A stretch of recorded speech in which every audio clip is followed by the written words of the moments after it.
हरिओम दोस्तों। तो आज हम बात करेंगे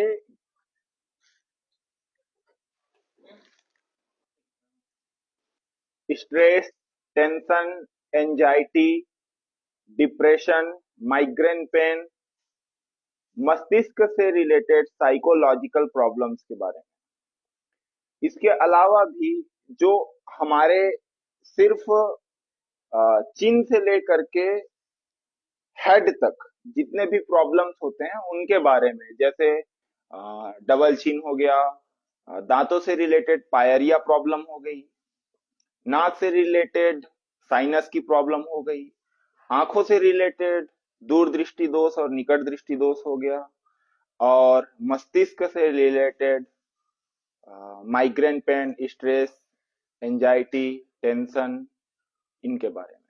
इसके अलावा बालों से रिलेटेड बालों का झड़ना, हेयर फॉल के बारे में, इनका ट्रीटमेंट, इनको ठीक करने का उपाय, आज हम इनके बारे में बात करने वाले हैं।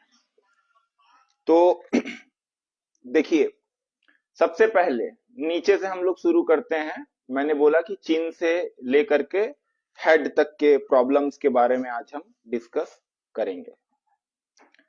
तो सबसे पहले देखिए, जिनको डबल चिन की शिकायत रहती है, देखिए पहले तो एक चीज समझिए कि प्रॉब्लम के जड़ तक पहुंचना बहुत ज्यादा जरूरी है। ठीक है, आप सिंपल देखो डबल चिन होता कैसे है। ठीक है, जिनके चिन्ह में लटकन आ जाती है, तो यहाँ पर जब दो निशान बन जाते हैं और वो लटकन और नीचे चला जाता है, डबल चिन्ह हो जाता है।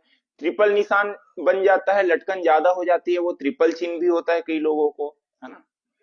तो आप सोचिए, हमारी पूरी बॉडी में 600 से भी ज्यादा मसल्स हैं, और बहुत सारे मसल्स ऐसे हैं, देखो जिनका मैं साइंटिफिक नाम नहीं लूंगा, लेकिन मैं एक देसी लैंग्वेज में आपको कुछ चीजें बताता हूं कि 600 से भी ज्यादा मसल्स हैं, लेकिन कुछ मसल्स के हम नाम भी नहीं जानते हैं। ठीक है, जैसे देखो, मसूड़े, दांतों के जो मसूड़े होते हैं वो भी एक मसल है, हम उनका वर्कआउट नहीं करते हैं।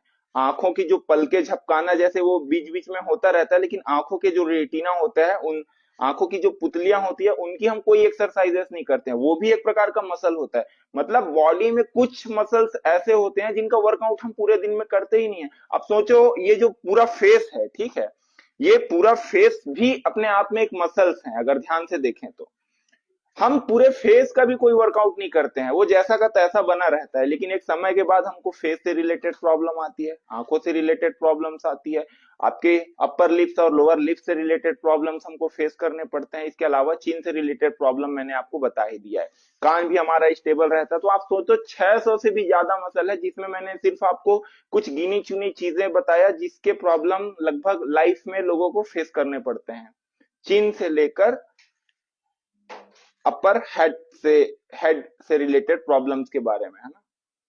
तो अभी हम डबल चिन और ट्रिपल चिन जिनको होता है उसके बारे में, मैंने जैसे पहले ही बोला कि हम प्रॉब्लम की जहां जड़ है वहां से ही शुरू करेंगे और उसका रूट ट्रीटमेंट करेंगे, जड़ से इलाज हम लोग करेंगे।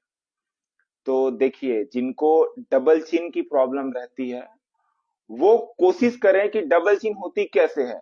हम जब चिन का कोई वर्कआउट नहीं करते हैं, जब भी आप देखो जितने भी प्रॉब्लम्स डबल चिन ट्रिपल चिन से रिलेटेड किसी को हो, तो वो कोशिश करे कुछ ऐसी एक्सरसाइज करे, है ना, अपने रूटीन में कुछ ऐसा एक्सरसाइज लाए। मैं एक्सरसाइजेस नहीं बताऊंगा, मैं सिर्फ उसका रूट बताऊंगा कि उसका वो आता कहां से है और उसको करना कैसे है ना। तो जिनको डबल चिन है वो ज्यादा से ज्यादा अपने जो चिन होता है उसको स्ट्रेच करने की कोशिश करे, जितना हो सकता है स्ट्रेच करने की कोशिश करे। चाहे वो लेट के हो, चाहे वो उल्टा लेट के, सीधा लेट के, बैठ करके, खड़े होकर के, जैसे भी वो स्ट्रेच कर सके जो प्रॉब्लम हुआ है। क्योंकि देखिए, मैंने बताया बॉडी में 600 से भी ज्यादा मसल्स है, और सभी मसल्स की वर्कआउट करना जो है बहुत जरूरी है, वरना जिस मसल की वर्कआउट नहीं होती है, इंसान का वो मसल वीक पड़ जाता है। ठीक है, तो ये एक चिन की हमने बात करी। फिर हम आगे बढ़ते हैं थोड़ा सा। एक प्रॉब्लम आता है आजकल, लगभग 10 में से जो है एक आदमी को पायरिया से संबंधित परेशानी आजकल दांतों में हो रही है। तो पायरिया, देखिए पायरिया में क्या होता है, मसूड़े जो है धीरे धीरे गलने लगते हैं, और जो दांत है वो नीचे की तरफ आने लगती है, या किसी का दांत बाहर निकलने लगता है, दांत से बदबू आने लगती है, दांत का जो इनेमल है वो खत्म होने लगता है, दांत के ऊपर पीली परतें जमने लगती है, और इसके अलावा दांतों से ब्लड निकलने लगता है ना। पस बनने लगता है दांतों के परतों में, मसूड़ों में पस बनने लगता है, मतलब जैसे एक घाव में पीप बनता है वैसे ही दांतों में पस बनने लगता है।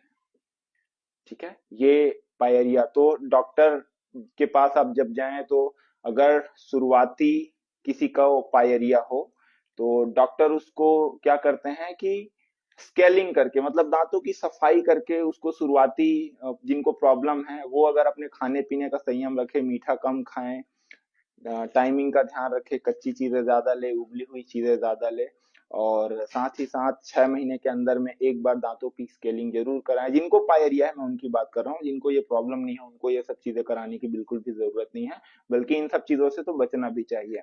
और अगर एक बार क्या स्केलिंग में दांत पूरी तरह से आपको ठीक लगने लगता है तो समझिए कि पायरिया आपका जल्दी खत्म हो गया, क्योंकि आपने जब पायरिया शुरू हुआ तभी आपने उसका ट्रीटमेंट करा लिया। तो मैंने कहा कि दांतों की स्केलिंग कराना है ना, शुरुआती जिनको पायरिया की प्रॉब्लम हो रही है वो उसका रोकथाम शुरुआत में ही कर दे तो पायरिया वहीं पर रुक जाता है। ठीक है, और जिनका पुराना पायरिया है, जैसे होता है ना कि शुरुआत हुआ, आपने कोशिश करी, कोई रिजल्ट नहीं निकला, फिर कोशिश करी, रिजल्ट नहीं निकला, ये करते करते आप सिर्फ एक्सपेरिमेंट ही करते रह गए, बट उसका रिजल्ट बिल्कुल भी नहीं आया, है ना, नगण्य आया, नहीं के बतौर आया। मतलब आपको 6 महीना हो गया, साल भर हो गया, 2 साल हो गया, देखो 6 महीना का पायरिया, 1 साल का भी पायरिया बहुत लंबा नहीं होता है, लेकिन अगर पायरिया को हुए 1 साल से ऊपर हो रहा है लगभग लगभग समय, तो निश्चित रूप से इसमें किसी डॉक्टरी सलाह मशवरा की जरूरत है।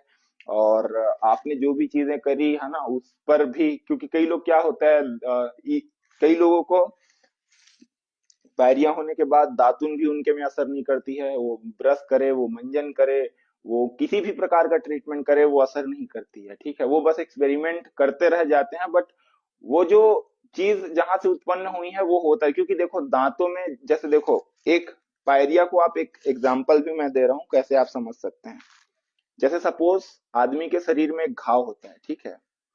अब आपने सुना होगा कि जहां पर घाव होता है, मान लो पैर के घुटने के पास घाव हुआ है, और उस घाव में अगर फिर आपको कहीं पर चोट लग गई, फिर से मतलब कहीं टक्कर लग गया उस प्लेस पे, तो वो घाव भरेगा नहीं, वो घाव फिर से बढ़ जाएगा।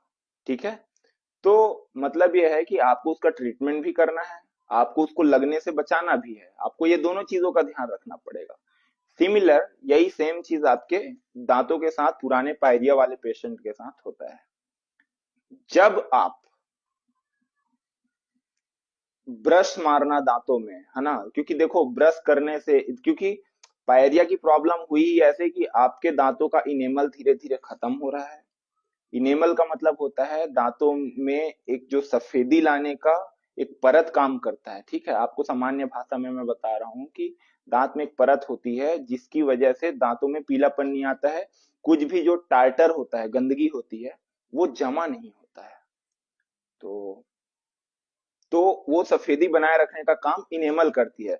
लेकिन जिनको पायरिया हो जाता है ना, तो उनका जो दांतों का इनेमल है वो धीरे धीरे डाउन होता चला जाता है, और उनको मसूड़े से रिलेटेड, दांतों में खून आना, पस निकलना, है ना, दांतों में कई लोगों का दर्द नहीं रहता है लेकिन प्रॉब्लम रेगुलर रहता है, बदबू आना, ये सब चीजें होने लगती है, जिसकी वजह से वो बार बार अपने दांतों की सफाई करने लग जाते हैं, और सफाई करने से प्रॉब्लम घटने के बजाय और बढ़ जाती है। ज्यादातर ये देखा गया है, ये होता ही है ना।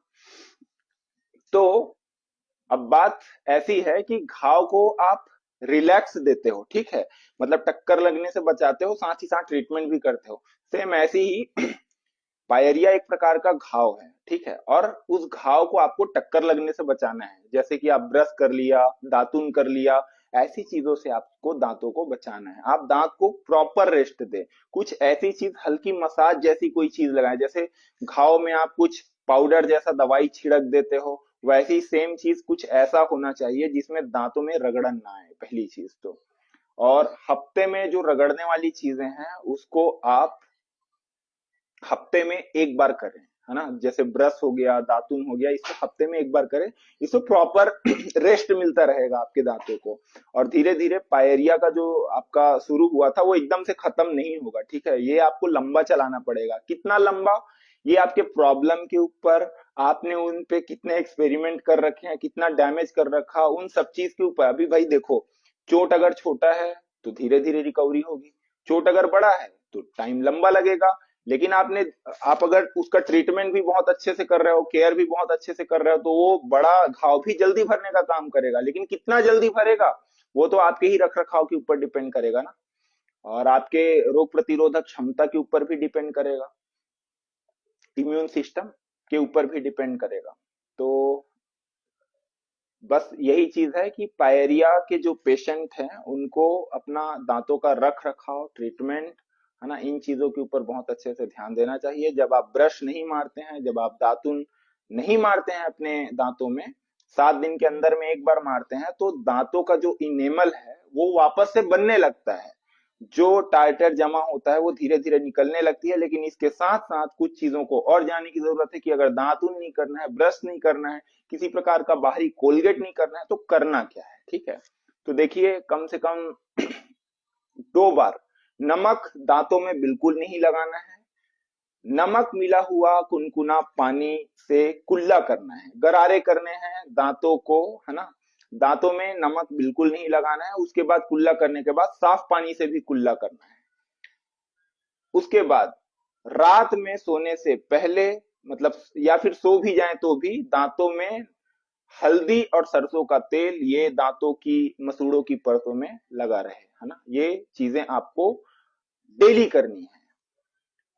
ये 2 चीजें आप लगभग 30 डेज, 30 दिन तक फॉलो करें, आपको दांत में फर्क शुरू हो जाएगा। लेकिन मैंने पहले ही बोला कि देखिए, आपके इनेमल भी बनने लगेगा, आपको दांत भी साफ लगने लगेगा। तो आप कोशिश करें कि दांतों में ब्रश सिर्फ हफ्ते में एक बार या दातुन हफ्ते में एक बार ही करें। ठीक है, ये तो हो गया पायरिया के बारे में। और उसके बाद थोड़ा हम और आगे बढ़ते हैं, नाक से संबंधी जिनको साइनस की प्रॉब्लम होती है ना। देखिए, साइनस जिनको होता है, पहली चीज तो ये एक प्रकार का कफ, जिनके शरीर में जैसे वात पित्त और कफ होता है, 3, है ना। तो प्रवृत्ति होती है एक प्रकार की बॉडी की, सात्विक रासिक तामसिक, तो उसी प्रकार वात पित्त कफ। तो जिनकी कफ की प्रवृत्ति होती है ना, शरीर की, उनको एक तो कुनकुना पानी पीना चाहिए, ठीक है। नाक से रिलेटेड प्रॉब्लम की बात कर रहा हूँ। यौगिक क्रियाओं में आप थोड़ा अपना सर्च भी करें, है ना। मैं आने वाले टाइम में बताऊंगा भी कि नेति क्या होता है। एक रबर नेति और जल नेति होती है। रबर नेति में एक रबड़ का, है ना, लगभग आधे मीटर का एक रबड़ बना होता है, जिसको नाक से डाल करके मुंह से निकालना होता है, और फिर उसको गाय का जैसे दूध निकालते हैं वैसे ही दोहन करना होता है। तो ये नाक से रिलेटेड संबंधित क्रियाओं में, है ना, साइनस से रिलेटेड प्रॉब्लम में बहुत काम करती है। तो ये 2 चीजें हो गई। इसके बाद फिर नाक में एक तो कुनकुना पानी बताया मैंने, एक रबर नीति बताया, एक जल नीति बताया। जल नीति सिंपल है, नाक से लेफ्ट नोस्टल से जल डालकर राइट नोस्टल से, और राइट नोस्टल से जल डाल करके लेफ्ट नोस्टल से निकालना होता है ना। थोड़ा सा अपने सिर को हल्का सा टेढ़ा करके और अपने कोहनी को ऐसे, है ना, शरीर शरीर की जो पोजीशन है, सिर की जो पोजीशन है वो 45 डिग्री पे बना रहे, और उसको एक किसी भी नाक से डाल करके धीरे से उसको। हाँ, लेकिन एक चीज है इसमें, किसी इंस्ट्रक्टर की देख रेख में करनी चाहिए इसको, है ना।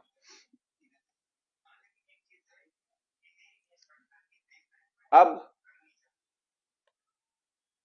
हम इन 2 चीजों से रिलेटेड क्वेश्चन लेंगे, है ना। पहले मैंने आपको डबल चिन के बारे में बताया, पायरिया के बारे में बताया, और साइनस के बारे में बताया। तो अगर किसी का डाउट हो ऐसे इन चीजों से रिलेटेड, है ना, तो वो चैट में अपना प्रश्न रख सकते हैं, फिर हम आगे बढ़ेंगे। आकाश योगाचार्य, अच्छा। हाँ, good morning Akash ji, thank you. मैं आकाश जी, मैं गुड़गांव से हूँ, सेक्टर 51 से, महफिल गार्डन। आप कहाँ से हैं?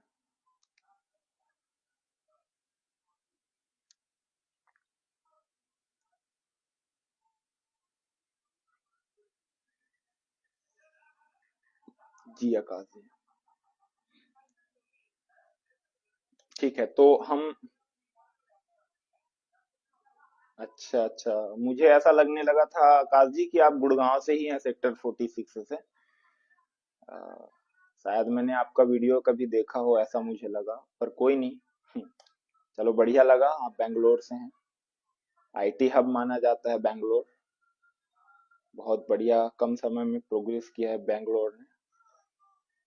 तो ठीक है, हम थोड़ा और ऊपर चलते हैं, आंखों की तरफ। ठीक है, तो जैसे मैंने बताया कि बॉडी में पूरा 600 मसल्स होती है। ठीक है, आपने देखा होगा कि जैसे जैसे उम्र बढ़ती है, दो टाइप के लोग होते हैं। आपने कभी 100 में से एक आध पर्सन को ही देखा होगा जिनकी आंखों की रोशनी उम्र बढ़ने के साथ तेज हो रही है, लेकिन 100 में से 99 लोग ऐसे आपको जरूर मिलेंगे जिनकी उम्र के साथ में आंखों की रोशनी कम होती चली जा रही है, कम, और इतनी कम हो रही है कि उनको मोतियाबिंद का ऑपरेशन भी करवाना पड़ जाता है।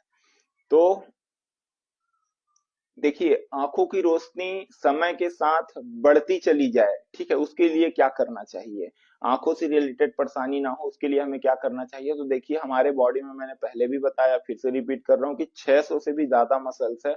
और बहुत सारी मसल्स का तो हम नाम तो चलो जानते भी हो, है ना। देखो, नाम नहीं भी जानते, दिखाई तो देती है ना।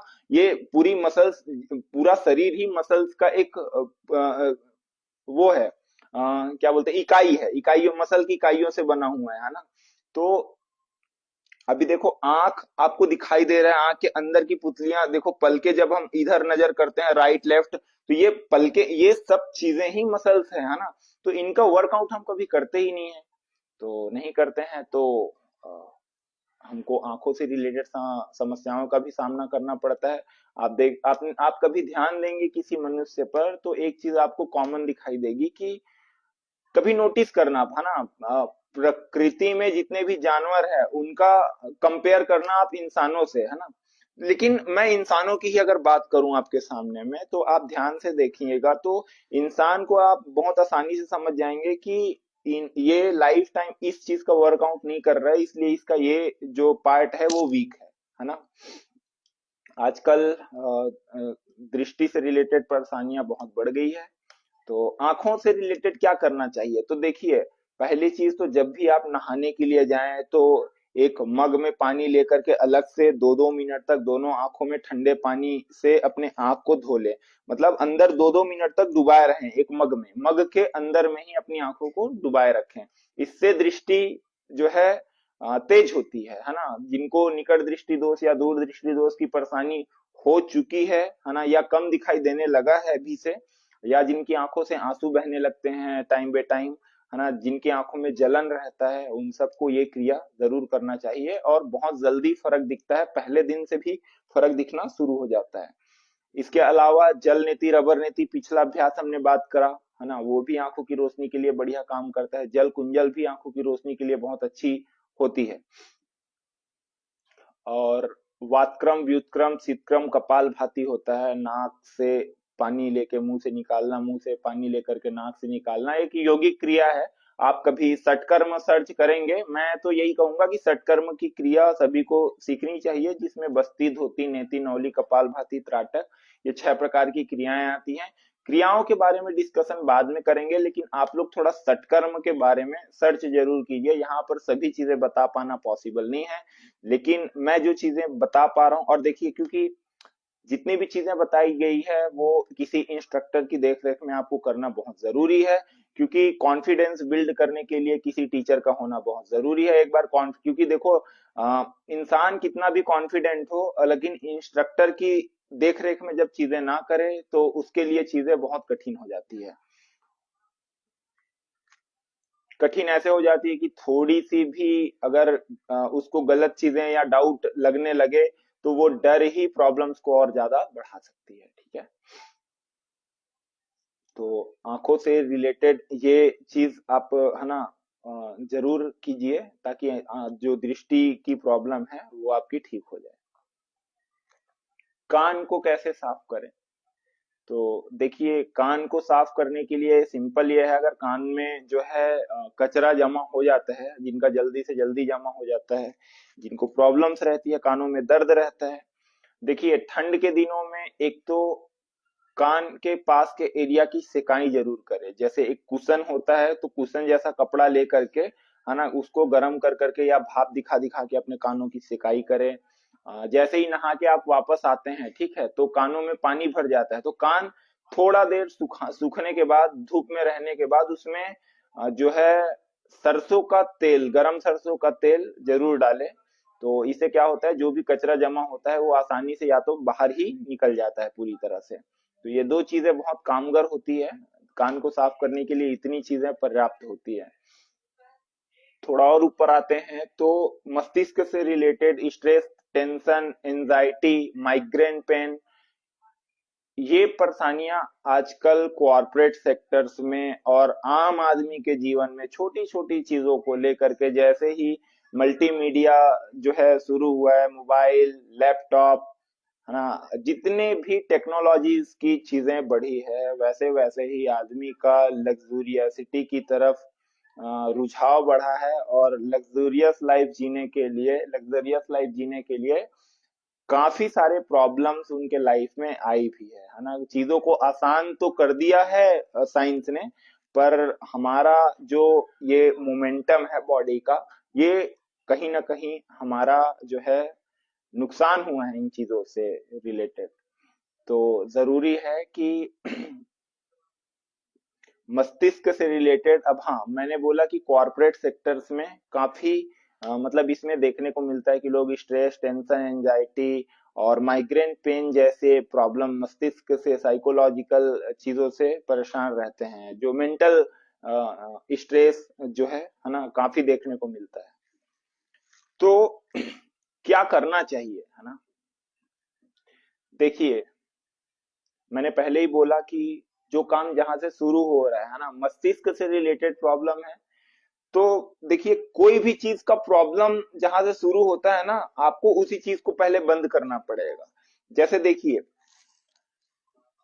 ये दिमाग का काम है इसको सोचना, ठीक है, अब सोचते सोचते दिमाग स्ट्रेस में आ गया, लेकिन उसको डायरेक्शन देना पड़ेगा आपको, ठीक है। जैसे आपका मस्तिष्क है, ठीक है, आप कोई भी काम कर रहे हैं, आप मोबाइल में रील जो स्क्रॉल करते हैं, ठीक है, आप सोचो हर 30-30 सेकेंड्स के अंदर में, 10-10 सेकेंड के अंदर में जो आप स्क्रोलिंग कर रहे हो, उसमें आपके इमोशन हर 10 सेकेंड के अंदर में चेंज हो जा रहा है।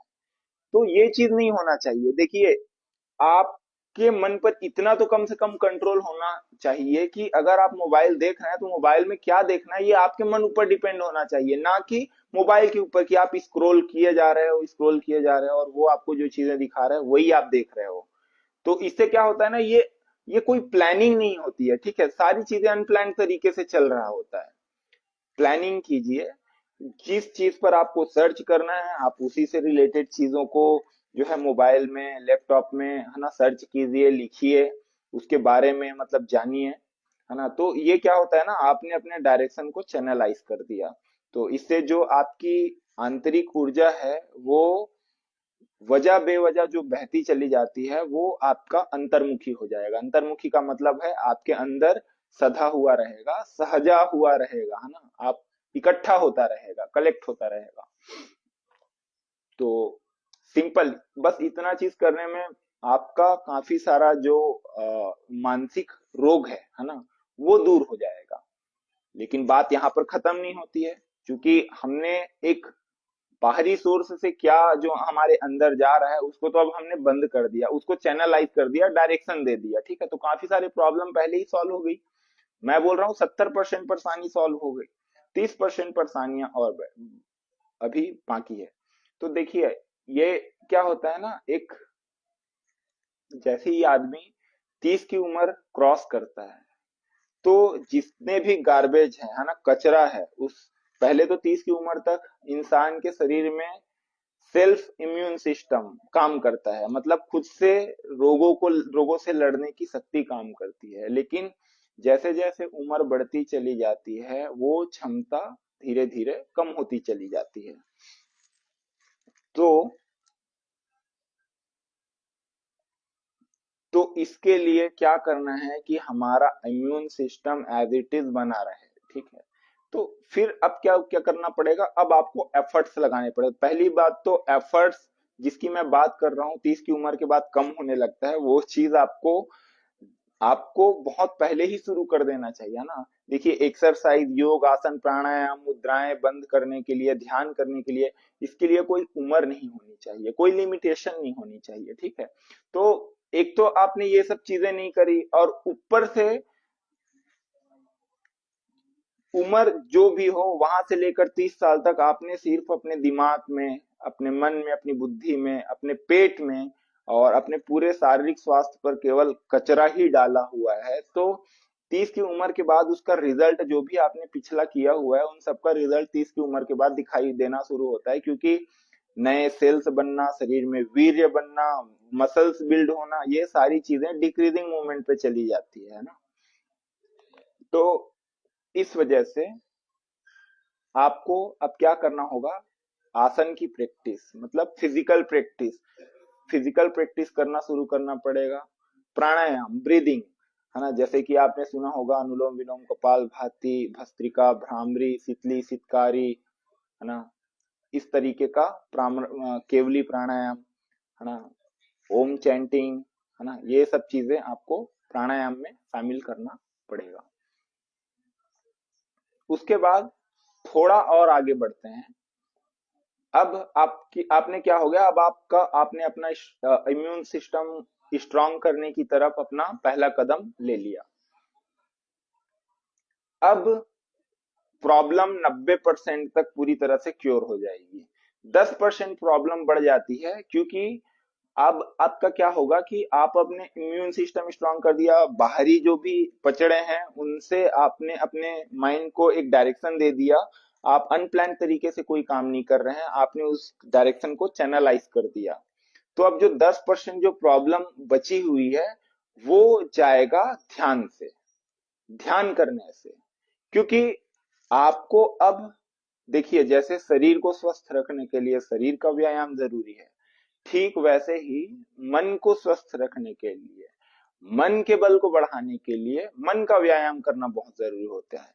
और मन के व्यायाम के लिए ध्यान के अतिरिक्त और कोई उपाय ना था, ना है और ना रहेगा।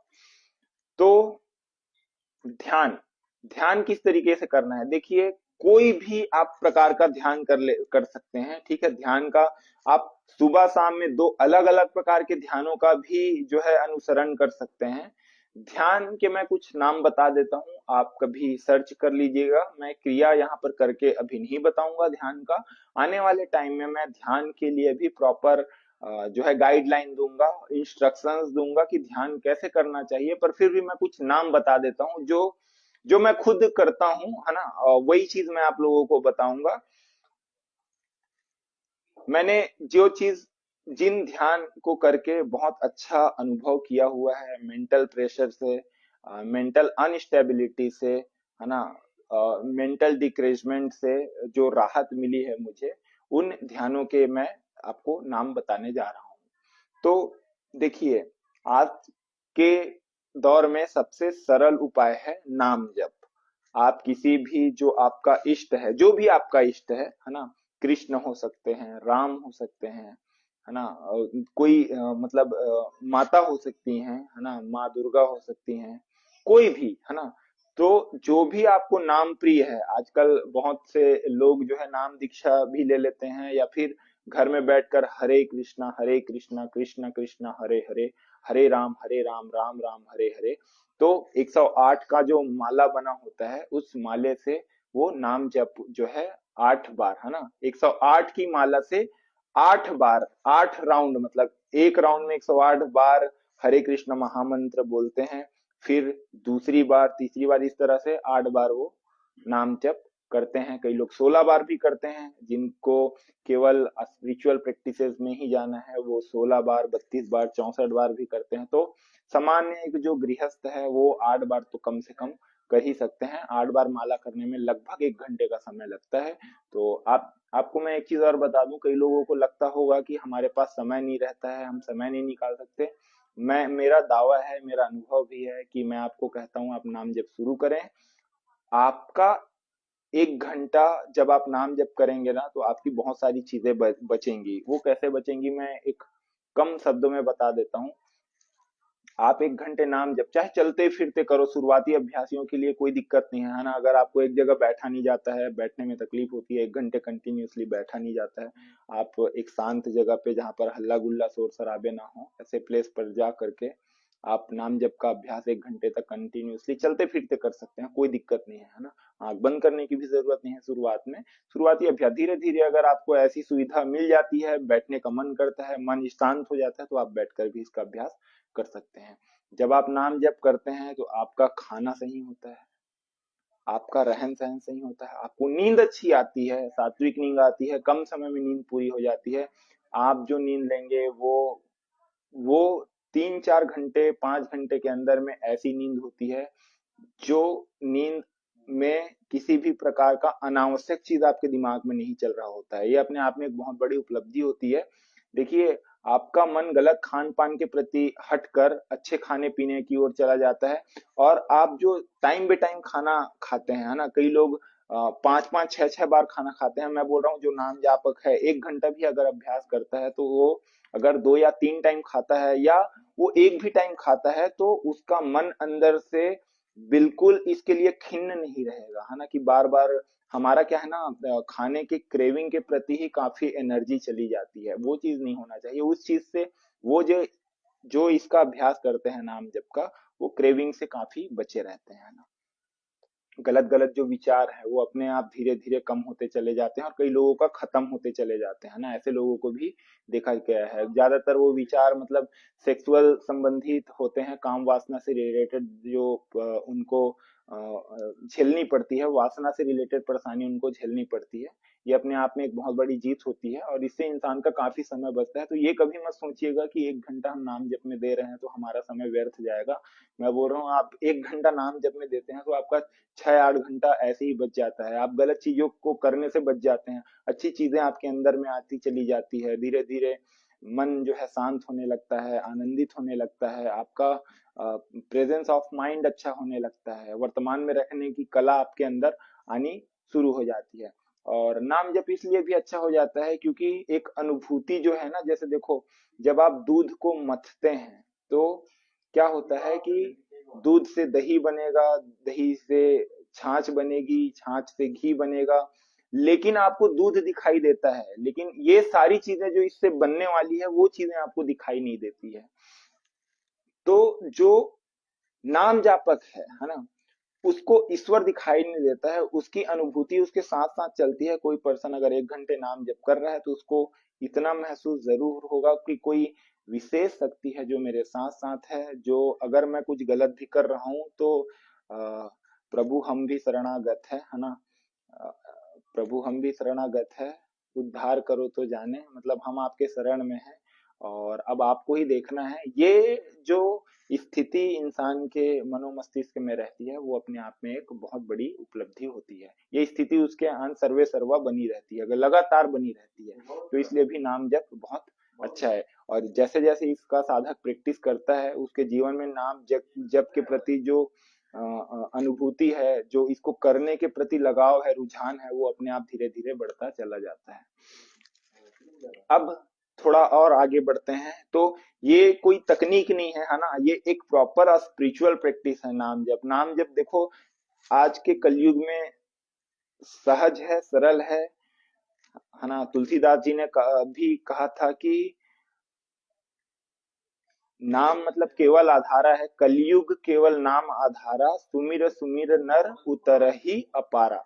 मतलब कलयुग की दुनिया में नाम जप ही एक साधन है जिससे जो साधक है वो भव सागर से पार उतर सकता है ना। तो देखिए बहुत सारी अनुभूतियां, मैं अनुभूतियों के विषय में ज्यादा आपको वैसे नहीं बात करूंगा, लेकिन आप करके देखिए।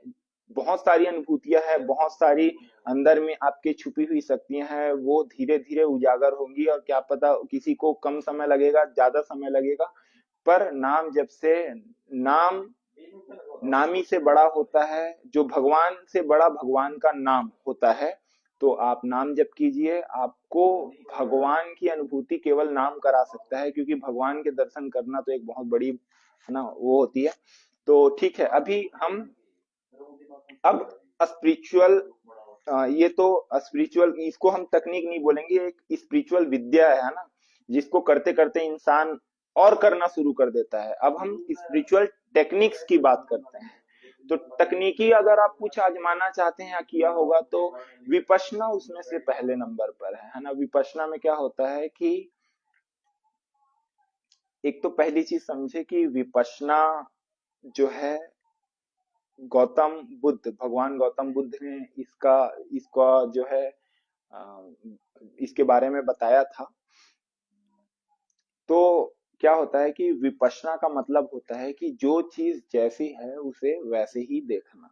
ये एक साइंटिफिक टेक्निक है ना। ये कैसे काम करती है, आपका आपका मन बार बार भटकता है, आपको उसको बार बार खींचकर अपने श्वास प्रश्वास पे लगा लेना है। श्वास आ रही है, श्वास जा रही है, श्वास जैसा है उसको वैसे ही देखना है। ये विपश्यना होता है। आपका मन बार बार भटकेगा, बाहर की तरफ जाएगा, उसे बार बार खींच कर अपने श्वास और प्रश्वास पर लगा देना है। ये विपश्यना, ये आनापान मेडिटेशन होता है, मतलब आने और जाने वाले श्वास और प्रश्वास को देखना। जब आपका ध्यान अपने श्वास प्रश्वास पर कुछ सेकंड ठहरने लगे, 10 सेकंड, 20 सेकंड, 1 मिनट भी ठहरने लगे, हालांकि 10 सेकंड, 20 सेकंड भी अगर ठहरने लग जाए, आपकी एकाग्रता श्वास प्रश्वास के प्रति बढ़ जाए, तब आप विपश्यना मेडिटेशन में उतर सकते हैं। तो विपश्यना मेडिटेशन में क्या होता है, देखिए, आपका top of the head to tip of the toes, जो सिर का ऊपरी हिस्सा है, और पैर, सिर के ऊपरी हिस्से से लेकर पैर के निचले सिरे तक धीरे धीरे पूरे शरीर का स्कैन करना होता है, निरीक्षण करना होता है। आपको अपने मन की आंखों से शरीर के पूरे हिस्से को देखना होता है। तो ये होता है विपश्यना। तो ये एक टेक्निक है जिसका इन्वेंशन भगवान गौतम बुद्ध ने किया है, जिसको बोला जाता है कि सत्य जैसा है उसे वैसा ही एक्सेप्ट करना, उसे वैसा ही देखना। इसमें शरीर की संवेदनाओं को भी देखा जाता है। जैसे आप पूरे शरीर का स्कैन करते हुए धीरे धीरे नीचे आ रहे हैं, तो शरीर में बहुत सारे सेंसेशंस होते हैं, संवेदनाएं होती है। जैसे जैसे गुदगुदाहट, बुदबुदाहट, झंझनाहट, सुरसुराहट, और इसके अलावा भी शरीर में किसी पॉइंट पर दर्द होना, सुखद अनुभव, दुखद अनुभव, पीड़ा का अनुभव होना, है ना। इसके अलावा भी ऐसे बहुत सारे सेंसेशंस बॉडी में हो सकते हैं, जिसको हम लोग नाम से नहीं बोल सकते, पर अनुभव कर सकते हैं कि कुछ अलग संवेदना है। ठंड का लगना, गर्मी का लगना, कपड़े का स्पर्श, ये सब संवेदनाओं के ही प्रकार होते हैं। तो इन सबको जानना होता है, इसका नाम ही विपश्यना कहा गया है। तो इससे लाभ ये मिलेगा कि जो आपका मन बाहर के विषयों की ओर जा रहा है, उसको आप अब अंतर्मुखी करने के लिए शरीर का निरीक्षण करते हुए अंतरोमुखी करने लग गए, है ना। चैनलाइज कर दिया आपने अपनी जो है बाह्यमुखी इंद्रियों को। तो ये विपश्यना होता है। अब हम अगले टेक्निक की बात करते हैं, जिसका नाम है सुदर्शन क्रिया। सुदर्शन क्रिया का इन्वेंशन श्री श्री श्री रविशंकर जी ने किया था। ये भी एक प्रकार की श्वास प्रश्वास की क्रिया है, और ये प्राणायाम के साथ ध्यान की भी क्रिया है। आपको दो लाभ एक साथ मिल जाते हैं। ये भी एक, जैसे एक विपश्यना एक तकनीक है, वैसे ये भी अपने मन को, अपने मन की इंद्रियों को चैनलाइज करने के लिए, है ना, अपने अंतर्मुखी होने के लिए, अपने जो स्ट्रेस, तनाव, एंजाइटी, माइग्रेन पेन है, इन सब से राहत पाने के लिए, इनको पूरी तरह से जड़ से खत्म करने के लिए बहुत अच्छी क्रिया है। तो सुदर्शन क्रिया मैं इसके बारे में बहुत ज्यादा नहीं बताऊंगा, आप इसके बारे में सिर्फ सर्च कर लीजिएगा सुदर्शन क्रिया के बारे में। बस मैं मोटा मोटा ये चीज बता दे रहा हूँ कि इसमें क्या होता है, सिर्फ काउंटिंग होती है और पूरा खेल सांस प्रश्वास का होता है। आपको कमर गर्दन आंखें बंद और सिर को थोड़ा सा ऊपर करते हुए बैठना होता है और श्वास अंदर 2 3 4, रोके 2 3 4, छोड़े 2 3 4 5 6, रोके 2, श्वास अंदर 2 3 4, रोके 2 3 4, छोड़े 2 3 4 5 6, रोके 2, श्वास अंदर। इस तरीके से जो सुदर्शन क्रिया है वो लगभग 30 मिनट्स 30 मिनट तक कंटिन्यूसली इस तरीके से श्वास प्रश्वास के साथ में काउंटिंग के साथ में आपको अपने मन की आंखों से अपने श्वास प्रश्वास के साथ इस क्रिया को करना होता है। तो इससे हमको मदद मिलती है आध्यात्मिक ग्रोथ करने में, शारीरिक जो परेशानियां हैं उसको हल करने में, जो मस्तिष्क से रिलेटेड है ना, साइकोलॉजिकल जो प्रॉब्लम्स है, मेंटल जो प्रॉब्लम्स है उनको क्योर करने में जो है ये हेल्प करता है ना। तो ये अपने आप में एक बहुत बड़ी उपलब्धि होती है। देखिए, एक चीज हमेशा याद रखिए, जब इंसान का मन अच्छा होता है तो शरीर अच्छा होता है और शरीर अच्छा होता है तो मन भी अच्छा होता है। दोनों कोऑपरेट हैं, लेकिन इसमें मन का बहुत ज्यादा बड़ा रोल है, क्योंकि देखिए इंसान का अगर शरीर अच्छा भी हो ना तो जरूरी नहीं है मन अच्छा हो, ठीक है, लेकिन मन अगर अच्छा है तो अगर उसको फिर शरीर की इतनी फिक्र नहीं सताती है ना। तो मन पर काम करना, शरीर पर काम करने से बहुत ज्यादा जरूरी है। अगर कपड़े पर मैल जमा हो जाता है तो आप उसको साफ करते हैं, ठीक है। आप 2 टाइम नहाकर शरीर को साफ कर लेते हैं, ठीक है, लेकिन मन को कैसे साफ करेंगे? मन को साफ करने का केवल एक और एक उपाय है जिसका नाम है ध्यान।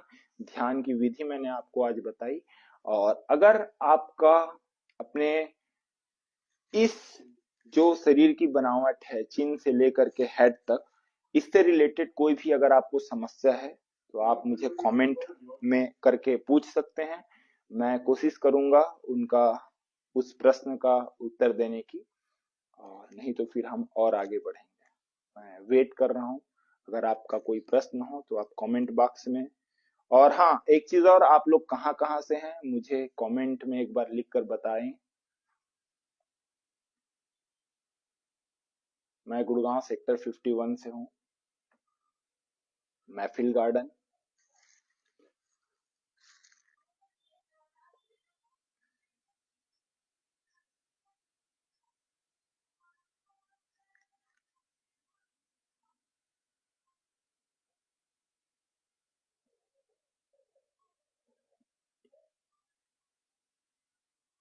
ठीक है, अभी एक चूंकि हम चिन्ह से लेकर के मस्तिष्क तक तो चीजों के बारे में हमने डिस्कस कर लिया। अब देखिए, आप एक चीज ध्यान दीजिए, अब नीचे से अब ऊपर में अब आ जाते हैं हेयर के तरफ। हेयर, बाल से रिलेटेड परेशानी तो देखिए, बाल झड़ने का जो मुख्य और मुख्य कारण होता है वो होता है प्रोडक्ट्स का यूज करना। मैं बोल रहा हूं, आप बाल में कुछ भी चीज मत लगाइए, कुछ भी चीज मत लगाइए। जो भी चीजें आप लगा रहे हैं उसको पूरी तरह से बंद कर दीजिए, पूरी तरह से बंद कर दीजिए। आप कभी आदिवासी जो रहते हैं उन प्लेसेस पे जाइए, जहां पर भिखारी बैठते हैं उन प्लेसेस पे जाइए, मंदिरों पे जो बैठते हैं, जो गरीब मजदूर जिनके पास साबुन शैम्पू लगाने के लिए वो ज्यादा अपने जो है बॉडी का इतना ध्यान नहीं रखते, आप कभी उनके पास जाइए। देखिए, वो उम्र से जरूर ज्यादा दिखेंगे आपको, है ना, लेकिन मैं आपके लिए बता रहा हूँ कि बालों से रिलेटेड जिनको प्रॉब्लम्स होती है, आप इनके पास जाइए, जाकर के देखिए इनके बालों को। ये बूढ़े हो जाएंगे, है ना, चेहरे से बूढ़े लगने लगेंगे, पर बाल इनका हमेशा जवान ही रहेगा। ये शरीर में कुछ भी चीज नहीं लगाते हैं, एक भी प्रोडक्ट का यूज ये लोग नहीं करते हैं। देखिए, हमारे दादी नानी जो है सरसों का तेल, कच्ची घानी का तेल लगाती हैं। ये अगर जरूरी थोड़ी है पुरखे करते हैं तो वो सारी चीजें सही हो। आज आप देखो, साइंटिफिकली कोई चीज अगर प्रूव हो जाती है तो आज से 10 साल बाद भी साइंस बोल देती है कि ये चीज सही नहीं है, उसको फिर वो चेंज करती है। ठीक है, तो मैं अपने खुद के जो है बालों पर ये चीजें अप्लाई करने के बाद आपको बोल रहा हूँ, सारी चीजें बंद कर दीजिए लगाना। जिनके बाल झड़ रहे हैं उनके लिए खासकर मैं ये चीज बता रहा हूँ, जो भी चीज है ना, जो भी चीज आप ये करके देखिए, चाहे वो किसी भी प्रकार का ऑयल हो, साबुन हो, शैम्पू हो, आप ये सारी चीजें बंद कर दीजिए पहले तो। अगर किसी से रहा नहीं जाता है तो एक जो मदार होता है, शायद उसको साइंटिफिकली लैंग्वेज में हेबिस्कस बोलते हैं, आई एम नॉट श्योर, आप करेक्ट कर लीजिएगा, लेकिन मैं फिर भी मदार के बारे में बोलूंगा। जो मदार होता है, उसका जो पत्ता होता है, ठीक है, उसकी पूरी तरह से आपको मिक्सी में ग्राइंड करके थोड़ा पानी डाल के पूरा चटनी बना देना है। और वो आपका एक नेचुरल शैम्पू होता है, जो कि शैम्पू से भी ज्यादा झाग देता है। ठीक है, तो आप उसको अपने बालों में जैसे शैम्पू लगाते हैं वैसे ही उस बनी हुई चटनी को अपने बालों में लगाइए। उसमें और कुछ भी डालने की जरूरत नहीं है।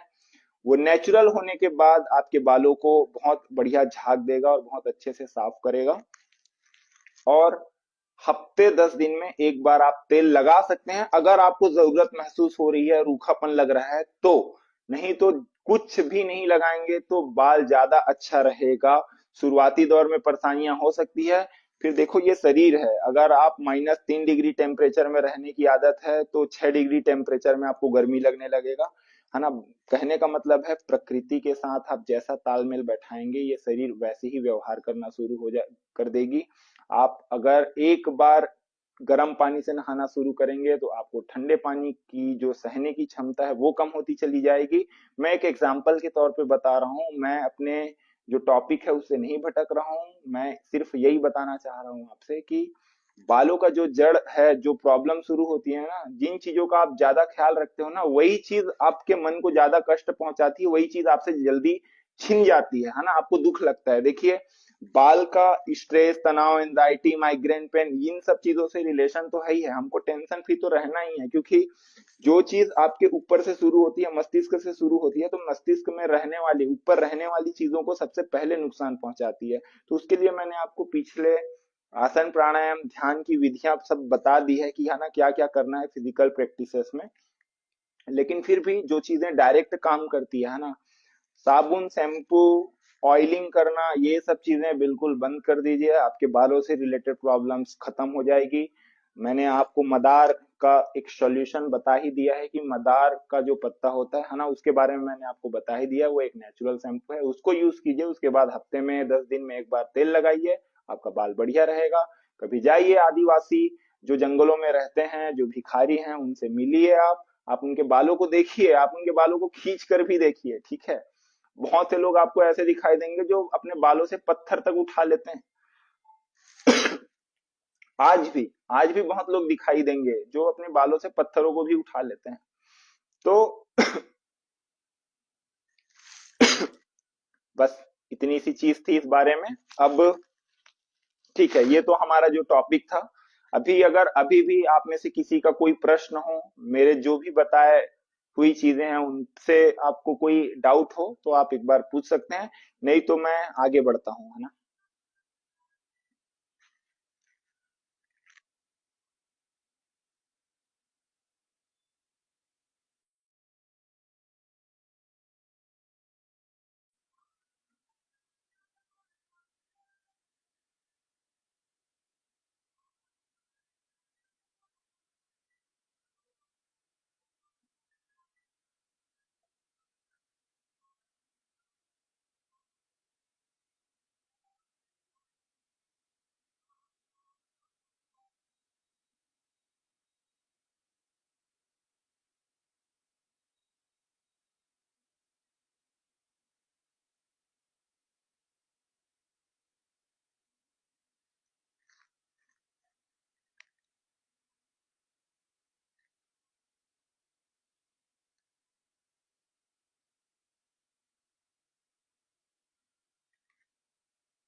ठीक है। तो इन सब चीजों से रिलेटेड बात हो गई। अब हम बात करते हैं चेहरे से रिलेटेड, फेस से रिलेटेड। फेस के बारे में बहुत सारे मिथ है। लोग अगर गर्मी का सीजन आए, बरसात का सीजन आए, ठंडी का सीजन आए तो तुरंत ही अलग अलग प्रोडक्ट्स यूज करना शुरू कर देते हैं। सन प्रोटेक्शन, PF50, सॉरी, इस टाइप से काफी सारी चीजें अपने फेस पे लगाना शुरू कर देते हैं। तो ये चीजें सही हैं या गलत?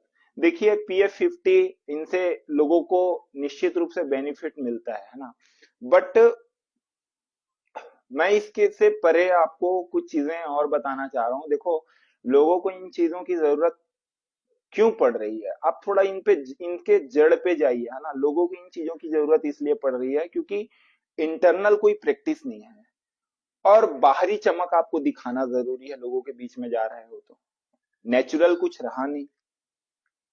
तो क्या होता है, इंसान चेहरा में जो है काफी सारे जैसे सफेद सफेद वाइट वाइट वाइट कुछ डेंड्रफ टाइप की चीजें जमा हो जाती है, जिसको दूर करने के लिए वो सन प्रोटेक्शन यूज करेंगे, नमी को दूर करने के लिए कोई क्रीम यूज करेंगे, गोरापन लाने के लिए कोई क्रीम यूज करने लग जाएंगे, फ्रेश फील नहीं होता है तो कुछ फ्रेश वॉश यूज करने लग जाएंगे।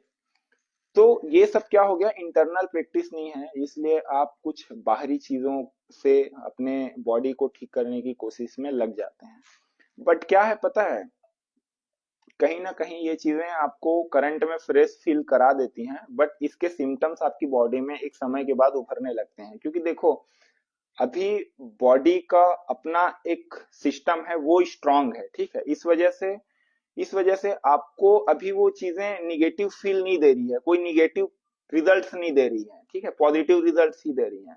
लेकिन जैसे जैसे समय आगे बढ़ेगा, वो जो भी चीजें आपने यूज किया है ना, वो उनका जब आप रिजल्ट देखेंगे ना तो आप चौंक जाएंगे, ठीक है।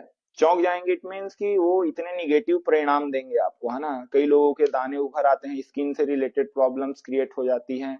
वो जो प्रॉब्लम्स है जिनके लिए वो क्रीम वगैरह यूज करने शुरू कर देते हैं, वो सारे परिणाम, अब वो क्रीम भी आपके लिए इतना कामगर नहीं रहेगी, ठीक है। तो अब इसका भी सोल्यूशन क्या है? तो मैं फिर यही चीज दोहराऊंगा कि जैसे बालों का जो प्रॉब्लम शुरू हुआ था, आपने साबुन लगाया होगा, आपने शैम्पू लगाया होगा, मैं गारंटी दे रहा हूं, आप अपने आसपास देख लीजिए, मैं बाल का कंपेयर आपके चेहरे से करके बता रहा हूँ। कुछ चीजें जिनको बाल की प्रॉब्लम शुरू हुई है ना, जो गंजे हो गए हैं, खासकर लड़कों में ये चीज देखा गया है। लड़कियों के भी बाल काफी झड़ने शुरू हो जाते हैं आजकल तो, है ना। 22-23 की उम्र से ही ये प्रॉब्लम शुरू हो जाती है, तो पकने भी शुरू हो जाते हैं। बेशक आप 99% ऐसे लोगों को ले लेना, मैं 100 भी बोल सकता हूँ, ठीक है। 1% कुछ अपवाद निकल जाते हैं, इसलिए वो 1% में आते हैं।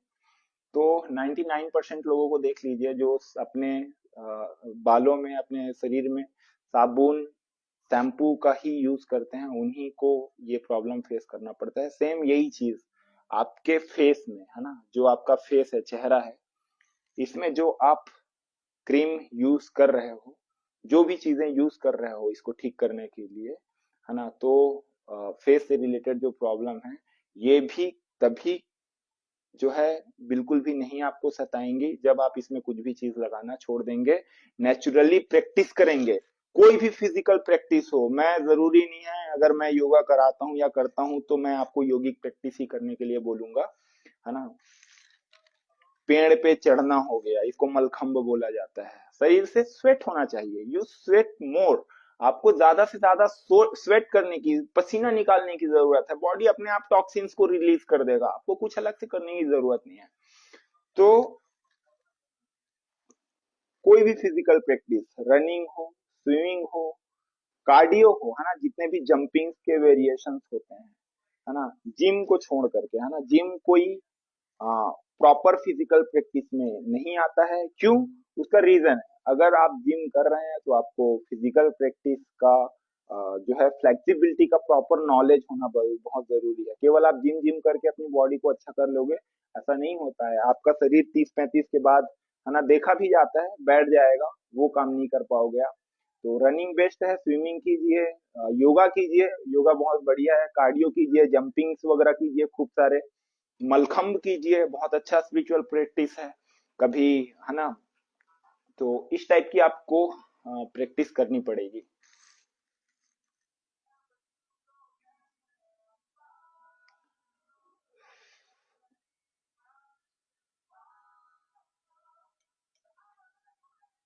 तो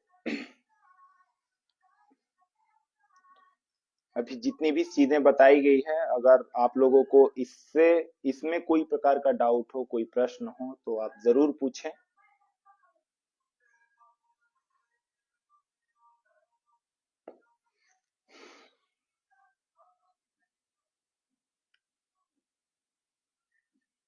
तो चलिए ठीक है, आज के लाइव सेशन को यहीं पर समाप्त करते हैं और फिर मिलेंगे अगले सत्र में। और बहुत बहुत धन्यवाद जिन्होंने आज के लाइव सेशन में अपना इतना टाइम दिया। Thank you so much. चलिए क्लास क्लोज करते हैं।